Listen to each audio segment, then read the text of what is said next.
অন্যদিকে মন দিয়েন না মা। ভক্তের কিন্তু অনেক প্রশ্ন জাগে, তাই না? ও মা, এই গৌর গোবিন্দের অপ্রাকৃত লীলা কীর্তন হলো সাক্ষাৎ ভজন।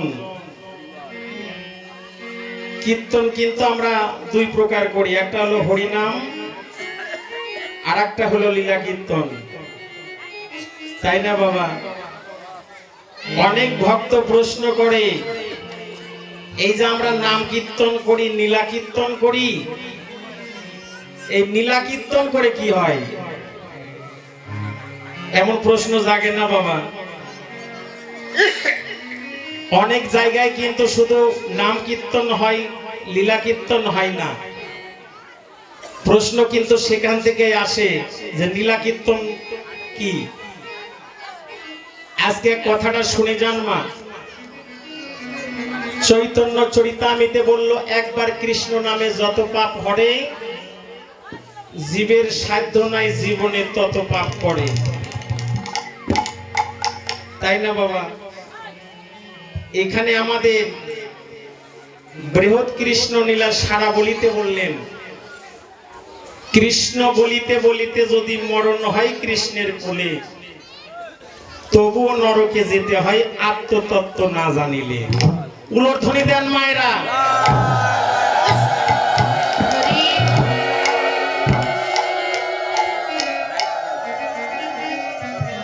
ও মা, কি বললেন? কৃষ্ণ বলিতে বলিতে যদি মরণ হয় কৃষ্ণের কোলে, তবুও নরকে যেতে হয় আত্মতত্ত্ব না জানিলে।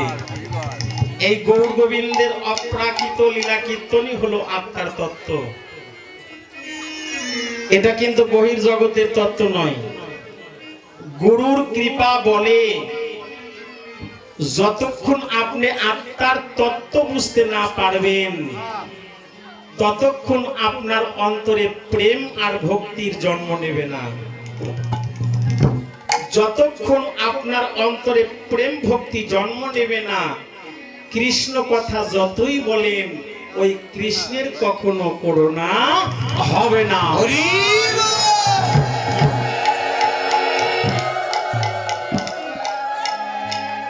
তাহলে ভজনটা কেমন মা? ভজনটা হলো নারকেলের মতো। এমা কারা কারা নারকেল চেনেন? একটু এদিকে তাকান তো। নারকেল চেনেন আপনারা? নারকেলের কিন্তু উপরে শক্ত, ভিতরে শ্বাস আর জল আছে, আছে না বাবা? আপনারা বলেন তো মা, এই হনুমানে যদি নারকেল দেন, ওই কি বুঝতে পারবে যে ভিতরে শ্বাস আর জল আছে? ওই কিন্তু নাড়বে চাড়বে ফেলে দিবে। তত্ত্বে কি বলছে? অভক্ত যারা, তারা কিন্তু তত্ত্ব বুঝতে পারবে না। ভক্ত যারা, তারাই একমাত্র তত্ত্ব বুঝতে পারবে। আর সেই দেহটাই ভজনযোগ্য দেহ, আর সেই দেহ দিয়ে হরিনাম করলে হরির করুণা বা কৃপা হয়ে যাবে।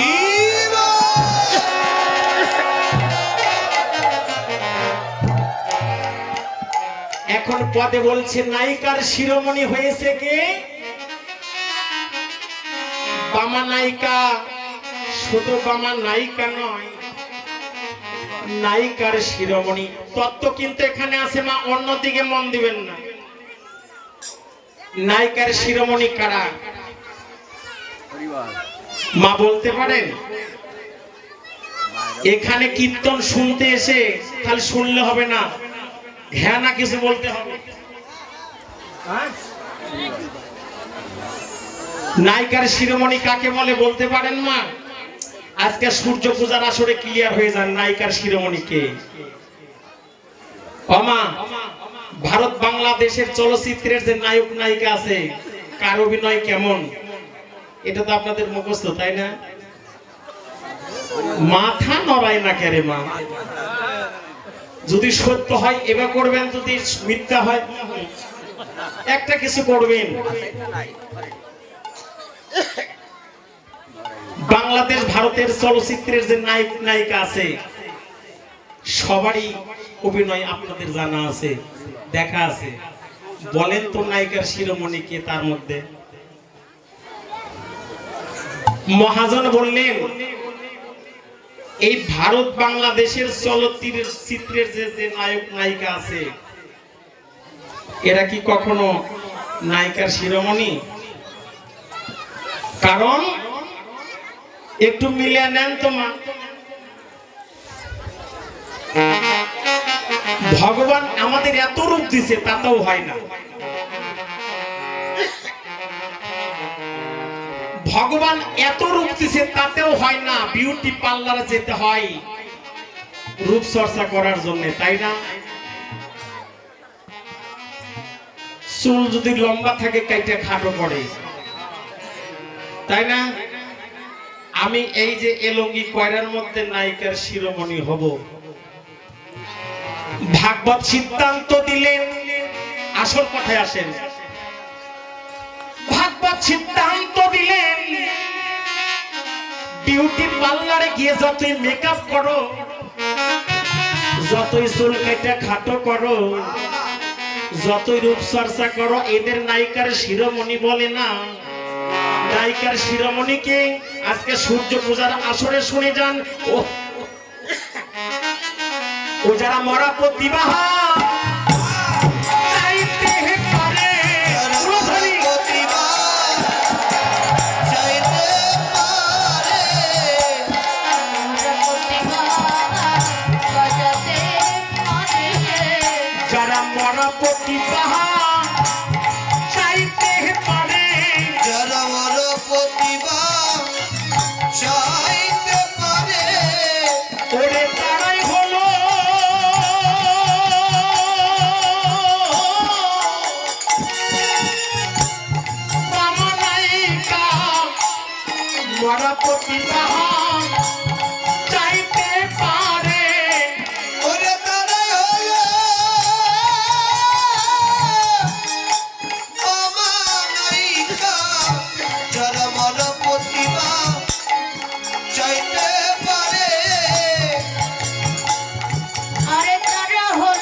কিন্তু আবার লেগে গেল মা। বামা নায়িকা, বামা নায়িকা, নায়িকার শিরোমণি কারা? ও মা, জগতে মরা পতি বাঁচাইতে যেজন পারে সেই হলো নায়িকার শিরোমণি। পেঁচ লাগলো না? এখানে অনেক মায়ের স্বামী মারা গেছে, এই কথাগুলো শুনে যান। মারা গেছে না মা? অনেক মায়ের স্বামী মারা গেছে না? স্বামী মারা গেলে কি স্বামীকে বাঁচানো যায়? যায় বাবা? কিন্তু স্বামী মারা গেলে স্বামীকে বাঁচানো যায় তার প্রমাণ আছে। যেমন আমাদের বগুড়া জেলা মহাস্থান পদ্মার বাড়ি বেহুলা লক্ষিন্দারের বাসর ঘরের কথা তো আপনারা শুনেছেন। আমা বেহুলার স্বামী লক্ষিন্দারকে সর্প দংশনে তিনি মারা গিয়েছিল না? তিনি তো বেঁচেছেন, তাই না? এখানে আপনাদের চরণে আমি নিবেদন করব, বেহুলার স্বামী লক্ষিন্দার যে বাসর ঘরে মারা গিয়েছে, ওই বাসর ঘর প্রত্যেকটা মানব দেহে আছে। কেউ কখনো কি সেই বাসর ঘরের খবর নিছে না মা? খবর নিছে কারা? গুরুর চরণ আশ্রয় করেছেন যারা যারা। এখানে গুরুর চরণ আশ্রয় করেছেন কারা? একটু হাত তোলেন প্রেম সে, হরিবল। যারা গুরুর চরণে আশ্রয় করেছেন তারা হাত তুলবেন মা।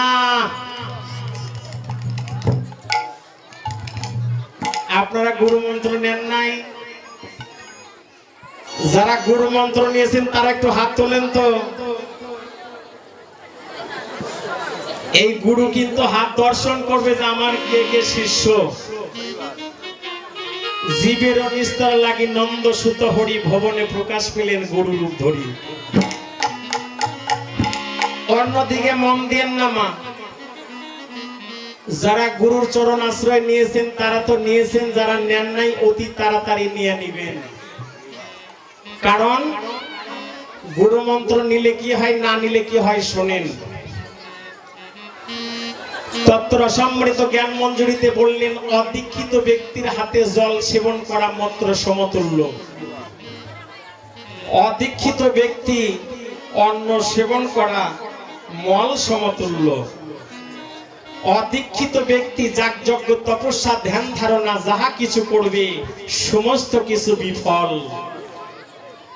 অমা, অদীক্ষিত ব্যক্তি যদি পরলোক গমন করে এই দেহ শ্রীগালেও স্পর্শ করিবে না। এখন যারা গুরুর চরণ আশ্রয় নিয়েছেন লক্ষ্য করে দেখুন অমা, গুরু কিন্তু দুই প্রকার, তাই না বাবা? দীক্ষা গুরু, শিক্ষা গুরু। দীক্ষা শব্দ অর্থ হলো দেখা, শিক্ষা শব্দ অর্থ হলো শেখা। দীক্ষা শব্দ অর্থ হলো কৃষ্ণ তত্ত্ব, শিক্ষা শব্দ অর্থ হলো রাধা তত্ত্ব।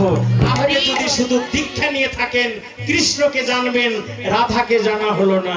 আর যদি শিক্ষা দীক্ষা দুটোই নেন তাহলে রাধা কৃষ্ণকে জানা হলো, দেহটা হলো ভজন যোগ্য দেহ।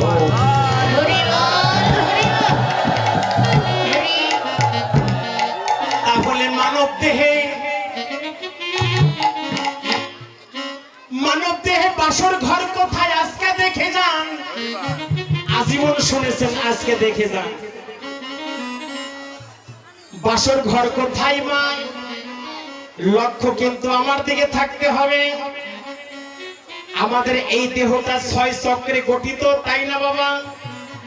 মূলাধার, স্বাধিষ্ঠান, মণিপুর, অনাহত, অজ্ঞ, সহস্র আগার, নীলমর, নিঃসন্ধি জায়গায় বাসর করলেন। সবচাইতে উপরে আসন করলেন, বাসর ঘর করলেন। এখানে আপনাদের প্রশ্ন জাগতে পারে, বাসর ঘর নাই এখানে হলো, কিন্তু বিশ্বকর্মার চক্রান্তে একটি যে ছিদ্র ছিল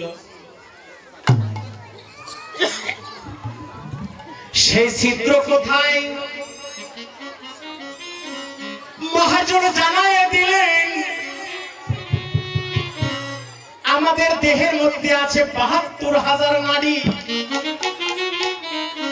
এই ৭২,০০০ নাড়িকে রিসার্চ করে সমন্বয় গঠিত ৩টি নাড়ি ইরা পিঙ্গলা সুষমায় যুক্ত হয়ে দ্বিদল ভেদ করেছে, সহস্র দলে স্থিতি লাভ পেয়েছেন। পঞ্চপান পঞ্চবায়ু রূপে এই নাসিকায় যাতায়াত করে। ওমা, একজন নর এবং নারীর দাম্পত্য জীবনের যখন বন্ধন ঘটে তখন সর্প আকারে ফানা ধরে। ওমা, কোন মরা? এই তুলসী তলা মরা সেই মরা না। আবার বলছি, এই তুলসী তলা মরে সেই মরা না, যে মরা প্রত্যেক দিন মারা যায়। প্রত্যেক দিন মারা যায়। হয়তো বলবেন, বাবা তুমি বুঝলে কি করে? আমি যে ওই পথেরই প্রতীক। আমা, তত্ত্ব সবকিছু ভেঙে বলা যাবে না। এই তুলসী তলা মরে সেই মরা না, প্রত্যেক দিন যে স্বামী মারা যায় শিক্ষা গুরুর চরণে আশ্রয় নিয়ে শিক্ষা আপনার মরা ভাষার মন্ত্র দেবে, সেই মরা ভাষার মন্ত্র যদি আস্বাদন করিতে পারেন, সেই সেই সেই সেই স্ত্রীর কখনো স্বামী মরে না। আর এই স্বামীকে যিনি ভজনের মধ্যে বাঁচাইতে পারেন, ওরে সেই তো হলো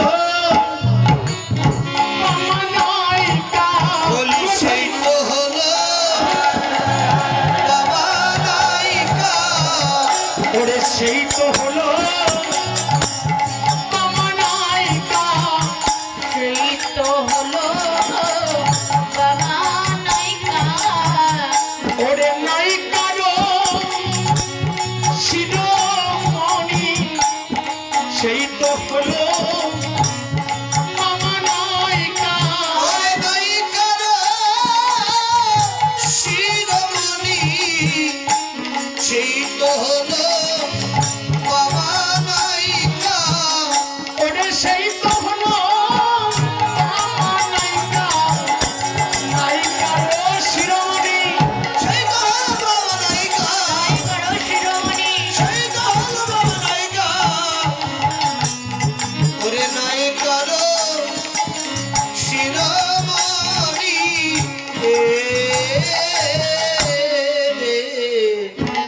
বাবাদেরও ক্লিয়ার করে দেই বাবা।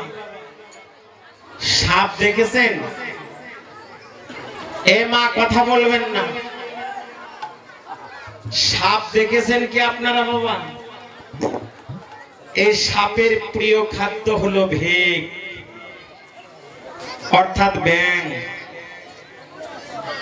এই সর্প 7 দিন অনাহার ভগবানকে বলছেন, আমি তো ক্ষুধার জ্বালাই পাচ্ছি না, আমাকে একটু সেবার ব্যবস্থা করে দাও। কথাগুলি মন দিয়ে শুনবেন বাবা। এখন সর্পের খাদ্য হলো প্রিয় খাদ্য ভেগ, অর্থাৎ ব্যাং। ভগবানের কাছে যদি কেউ কিছু চায় তাকে তো দিতে বাধ্য। বলা মাত্র সঙ্গে সঙ্গে একটা ব্যাং ওই সর্পের সামনে যখন পড়েছে, ওই সর্প ব্যাংকে টুপ করে ধরেছেন। আপনারা কি দেখেছেন যে সর্প যখন ব্যাং ধরে কোথায় ধরে?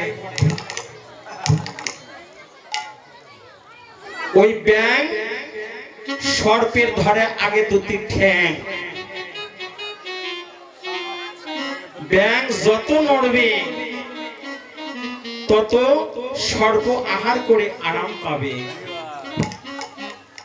যখন ওই ব্যাংকে ধরেছে, ব্যাং বলছে, ভগবান তুমি আমাকে বাঁচাও। ব্যাং বলছে, ভগবান তুমি আমাকে বাঁচাও। এখন ভগবান কি করবে? ওমা, ভক্ত তো দুইজনই ভগবানের, সাপও ভগবানের, ব্যাংও ভগবানের, নারীও ভগবানের, পুরুষও ভগবানের। তাহলে ভগবান কি করবে? ভগবান বলছে, সর্প ধরছু যখন ছাড়িস না। ব্যাংকে বলছে, তুই জিন্দা মরা মরা থাক, তুই যেন নড়িস না, নড়লেই তোর খবর আছে। যখন ব্যাঙ আর না নড়েছে, সর্প মনে মনে চিন্তা করছে, ব্যাঙ তো মারা গেছে, ব্যাঙকে আস্তে ধীরে খাই। যখন ব্যাঙকে ছেড়ে দিয়েছে, এক লাফ দিয়ে ওই ব্যাঙ সর্পের মুখের থেকে ফাঁকে চলে গেছে। যখন চলে গেছে, তখন কি ভগবানের দোষ হলো বাবা? তে ভজন সাধন এমন একটা জিনিস, এই ভজন সাধন যাই করিতে পারে, মহাজন বললেন, সেই তো হলো বাবা নায়িকা।